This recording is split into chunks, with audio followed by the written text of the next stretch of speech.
name's Hannah and I'm the Community Ranger for Manx Wildlife Trust, and I'm going to give a whistle-stop tour today of community organising in the Isle of Man and how this fits into our strategy. First of all, briefly, what is a community ranger? Well, it's a relatively new position at Manx Wildlife Trust. It was formed in May 2022 with the support of Lloyds Bank International. And my job is basically working on the ground with individuals and community groups who want to take action for wildlife. This work is part of something called Team Wilder, which is a federation-wide movement within the Wildlife Trust. And it's a movement to encourage community-led action and community-led engagement. And a shout out to the other wildlife trusts here because they'll be doing great stuff for Team Wilder as well. Before I play my first slide, it's a short video that I've made. It's very homemade. It's got sort of positive Blair Witch Project vibes. So just bear that in mind, and apologies for that. But I just wanted to give a little snapshot of some of the work that I do. It's a video about a group called the Milltown Gardening Club. They meet once a week and they're growing produce in a wildlife friendly and a community gardening way. And it's a very rustic video, but I just hope it gives a snapshot into the positivity and the benefits that can come from a community-led project. Yeah, I've been coming here now March 2023, so it was the very first, it was Tuesday in those days. We had to move it to the Wednesdays because the cafeteria closed on Monday, Tuesday, so we've moved it now to a Wednesday, so we've been doing this now for about a couple of months, I think, on a Wednesday.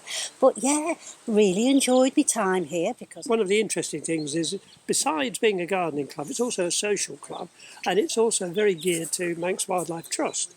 And what we've done is amalgamate those three things. So we're very biased to Manx Wildlife, we're looking after the vegetables, and we're guided by what the chef actually wants. And it's a very social event, and everybody gets on. I've always had an interest, as I say, within that, and living just over the road, why not? We learn so much, we exercise, it's a green gym. We've made so many friends.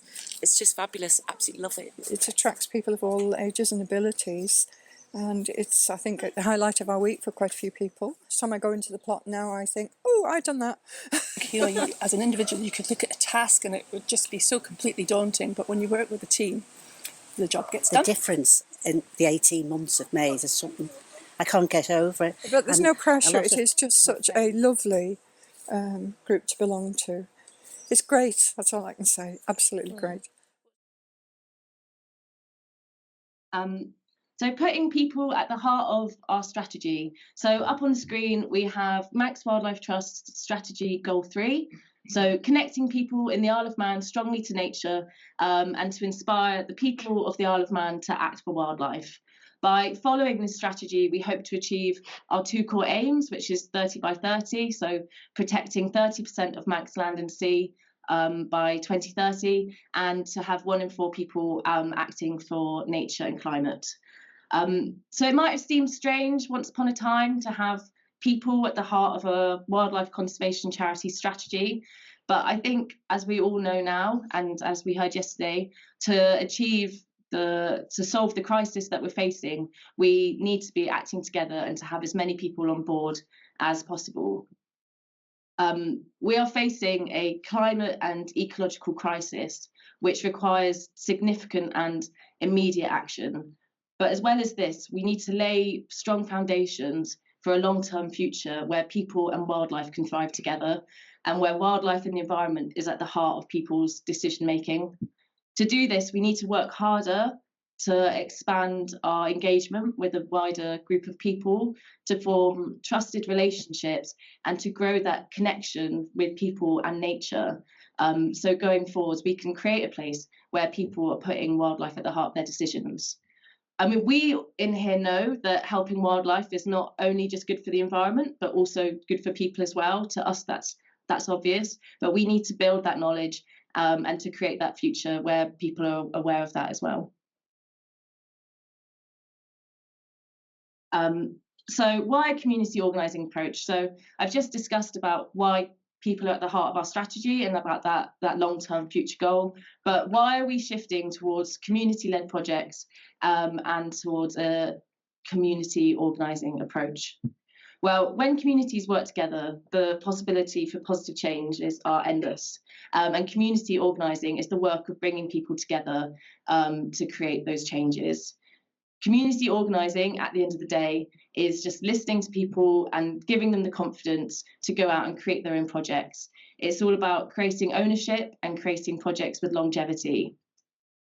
Community organising is all about listening.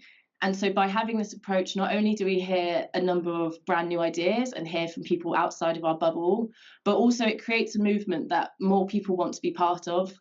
It creates something that's relatable and that people can associate with. There's absolutely no sugarcoating the crisis that we're facing, but we also don't want to be asking people to board a sinking ship.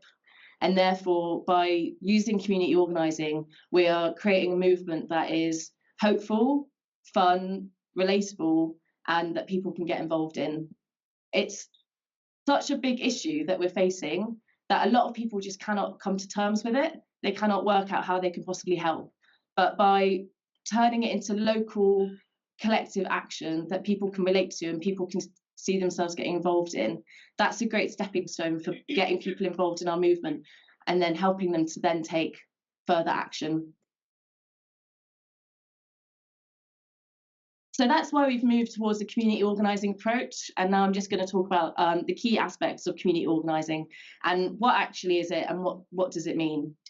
So I've put up here, reach, listen, connect, and create leadership. So the first thing is reaching. We want to get 1 in 4 people acting for wildlife, and we want to get as many people on board with this movement as possible. I think we're all aware in here that the conservation movement for a long time has excluded a large number of people. That can be for a variety of reasons. Maybe people don't associate with the movement, they don't relate to it, they don't see themselves as part of it. It could be accessible reasons. It could be that our nature reserves aren't on a public transport route, or that they don't provide accessibility requirements for people with additional needs. But for whatever reason, there's a large group of people that we haven't got moving with us at the moment. If people aren't feeling comfortable to come to us, then we need to go to them. And this is a big part of community organising. Traditionally, when you look at sort of when community organising has been used throughout history on social movements, it really celebrates door knocking. That's a challenge for us in the Isle of Man because cold calling is illegal. And although we wouldn't be asking people for money, it would start the relationship with a possible sort of negative interaction. So instead of doing traditional door knocking, we just find other ways to try and get close to people. That sounds a bit strange. So me and my colleague, we've gone round with a bell tent and we've literally just pitched up in local green spaces, recreational areas and housing estates, and we've put up our tent, we've provided games and crafts and refreshments, and we've just tried to create a welcoming and trusted space where people can come to us and feel confident talking about the issues that they face. It might be that 70% of the conversation isn't even about wildlife or the environment, but it's getting ourselves out there and we're meeting new people and we're forming those relationships. The second thing is listening, and this is huge. So this is sort of the main point of community organising, and this is the big shift between our traditional engagement methods and a community organising approach. I think traditionally as a wildlife trust, we're very used to talking about our message and asking people to do sort of specific things. Traditionally, we'd rock up at an event with a table and we'd talk about our campaigns, we'd ask people to sign petitions. You know, it's very direct and it is us talking at people, you know, would be asking volunteers to do specific things. And that's totally fine. Like there's still so much room for that and that's still really important. But we also need to make space to actually listen to people because people will be more invested in actions if it's something that they are specifically concerned about. So instead of going to an event and saying, oh, this is what we're working on, this is what we're doing, we can ask people and say, you know, what are you worried about? What do you feel about with your green space? You know, what changes would you like to see in your community? And, you know, you might be surprised by what you hear. And that's how a lot of our new projects have come about. Connecting. So this is something I think we do quite well at Manx Wildlife Trust. We're very lucky to have a big voice and a wide network. Living on an island with a smaller population, we can reach a lot of people. And a lot of the work that we do is just connecting people.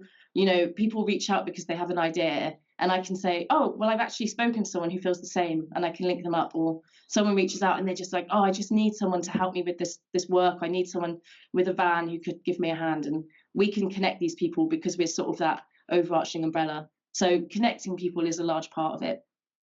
Lastly, creating leadership. Really important. The main thing about community organising is making community-led projects that, because of their sense of ownership, have longevity. So you can help these people get started, and then you can move back and move on to the next thing, knowing that that project is going to keep running, and people are going to see it and want to be part of it. So you need to create those leaders and create that ownership. So it's building that confidence, it's listening, and it's knowing when to step away. I was talking to someone yesterday, I think it was Nikki, and I said that in a non-patronising way, a lot of my job is just simply hand-holding. People have brilliant ideas and they know what they want to do. They just need someone to sort of say, yeah, no, that's valid, and you could totally do that. Let's just sit down and work out how. Because people have really exciting ideas. It's just, I think, especially in an island with a small population, it can be really hard to sort of stick your head up above the parapet and say, yeah, I'm going to try and do something different. So simply just being there and sort of having a brand well known like Manx Wildlife Trust can be really useful for people. And then 2 principles of community organising that I endeavour to follow but can be difficult, and that's why I've put challenges up there. So do not do for others what they can do for themselves, and use the community's starting point as your own and move at their pace. So do not do for others what they can do for themselves. The main reason for this is, creating that ownership and creating those leaders and that longevity. If you are doing most of the work, it's not going to feel like someone's project, it's going to feel like yours. And this can be really hard because a lot of the time, we have the resources, we have the time, this is my full-time job, people are just doing this in their free time. And so sometimes you want to be like, oh, don't worry, I'll just do that for you. Or, yeah, I can do that. I've got a printer, or and it's knowing how to help, but also not take over. And sometimes actually saying no can be really hard, but actually that's what needs to be done so that people can stand on their own 2 feet and sort of feel like the leader of their own project. And then secondly, use the community starting point as your own and move at their pace. We talked yesterday about speaking to people outside the bubble. I know a lot of us in this room have probably been like shouting about climate change and the ecological crisis for a very long time. But there's people who we need to take on our movement who will have only just started this journey. And we need to be really patient and aware that not everyone's going to have the same knowledge that we have. And that's absolutely fine. So just like trying to not be patronising and just be welcoming, and being aware that some people at the moment will be making mistakes or have different lifestyles, and that's okay because we're trying to encourage change and we're trying to get everybody along. Last slide. So what does this look like for Manx Wildlife Trust? So these are just a couple of photos of some different groups that I'm working with. Community is a very, very broad term. So it can be people living on the same street. It could be a church. It could be a school. It could even be an online community. It's such a broad term. Basically, it's anyone, I think, who's coming together for a collective goal. So I do a lot of work with churches and faith groups. So we've got some photos there of a couple of churches that I'm working with. So down on the bottom towards the right, that's Balaffold Church, and they held a dawn chorus morning where people from the local village came together at 5 in the morning and sat around and listened to the birds, and there were breakfast baps and teas and coffees, and it was just a really nice morning. And then I think someone pulled out some yoga moves or something. And then there's another church there who are planting an orchard, which is really lovely, and actually at the moment they're building a pond in their churchyard. There's a couple of photos up there of a group who live next to a local wetlands, which unfortunately had become quite messy with litter and fly tipping and some invasive species. So they've been coming together every other weekend to tidy up the wetlands and make it a nicer place. There's a couple of photos of businesses up there and corporates who are trying to improve their outside space for wildlife. And just because people work for a business or for a corporate doesn't mean that they don't care about the environment. It's just they've gone down a different path. And then there's Malcolm on the right from the Milltown Gardening Club, who's got a nice big box of produce. But yeah, so overall, I think I've got 30 seconds. Community-led projects are very, very good. We should listen to people more and see what their concerns are and try and work around them to buy that ownership, to encourage that ownership and that engagement. And yeah, it's been a real pleasure getting to work with all these people and to see what exciting actions people can do. Thank you very much.